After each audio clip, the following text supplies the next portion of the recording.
Methodology. Our curated listing of the best long-term stocks is created using strict criteria. The stocks outlined above are traded on North American exchanges and meet the following requirements. Sustained growth in forward EPS estimates. For all of the stocks above, industry analysts are expecting at least 8% EPS growth per year over the next 5 years. Sustained growth in trailing sales and EPS. Each company has increased revenue and EPS an average of 8% or more per year over the last 5 years.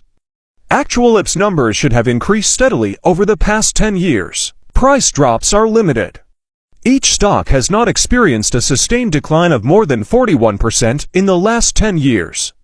For reference, 96% of North American stocks have had a price drop bigger than 41% within the last decade. With few stocks meeting this criteria, it's an excellent measure of historical stock price stability.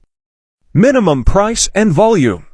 All stocks on the list are priced above $5 a share and trade an average of at least 1 million shares per day, providing excellent liquidity. Annualized 5-year return versus S&P 500 greater than 6%.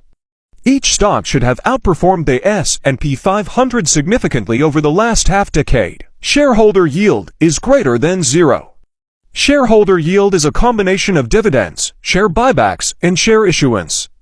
Negative numbers mean the company is increasing the shares outstanding and diluting shareholders. PP and forward PP are below 40 and 35, respectively. These criteria are more about when to buy. Buying these stocks at lower PP levels tends to produce better returns on initial purchases. Over time the PP levels may creep up, but that is not necessarily a signal to sell assuming the other criteria remain present. This methodology aims to identify companies with a demonstrated ability to sustain growth in revenue and earnings in the past and into the future. Filtering out stocks with big price drops helps by adding price stability to the mix. While each of these stocks adhere to these criteria now, they may not meet them in the future. That said, stocks that meet most of these criteria today tend to outperform the S&P 500 over the longer run.